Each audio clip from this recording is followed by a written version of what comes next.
యువసేన 55వ వార్షికోత్సవం సందర్భంగా కామారెడ్డి పట్టణ కేంద్రంలోని శుక్రవారం రాత్రి 9 గంటల ప్రాంతంలో దాదాపు 18 ఫీట్ల ఘననాథుని క్రేన్లు ఎక్కించేటప్పుడు డ్రైవర్ అజాగ్రత్త వల్ల ఇద్దరికి గాయాలయ్యాయని, ఒకరికి 2 కాళ్లు విరిగాయని, అదేవిధంగా మరొకరికి కుడి చేతి భాగంలో గాయాలయ్యాయని, ఒకరికి తండ్రి లేక ఒంటరిగా మిగిలాడని, వారి కుటుంబాన్ని ప్రభుత్వం తక్షణమే ఆదుకోవాలని, వారిని చికిత్స నిమిత్తం కామారెడ్డి ప్రైవేట్ లైఫ్ హాస్పిటల్లో ఒకరిని, మరొకరిని సాయి కృష్ణ హాస్పిటల్లో చికిత్స పొందుతున్నారని మీడియా ముఖంగా తెలిపారు.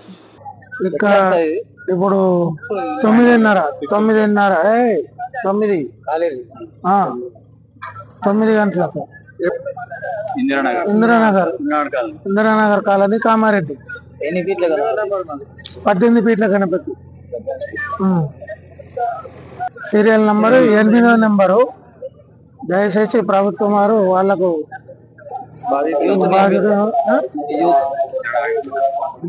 ఇందిరానగర్ అబ్బాయి ఇందిరానగర్ యువసేన సభ్యుడు తండ్రి ఇప్పుడు హాస్పిటల్లో లైఫ్ హాస్పిటల్లో కామారెడ్డిలో సాయి కృష్ణలో మరి వాళ్ళకు ప్రభుత్వ సాయము తండ్రి లేడు కాబట్టి ఇచ్చినాం సమాచారం, అధికారులకు సమాచారం ఇచ్చాము. వారికి పేద కుటుంబము, తండ్రి లేడు, 2 అన్నదమ్ములు, ఇతర చిన్న అబ్బాయి, అతనికి ప్రభుత్వంతో సహాయం అందించాలని కోరుతున్నాం. డ్రైవర్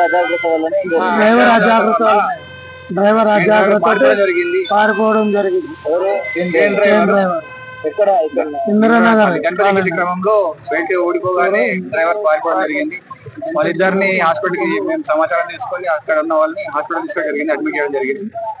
దాని ఆ తరుణంలోనే తీసుకొచ్చి ఇక్కడ నిమజ్జనం, ఊరేగింపు లేకుండా తీసుకొచ్చి ఇక్కడ నిమజ్జనం చేయడం జరిగింది.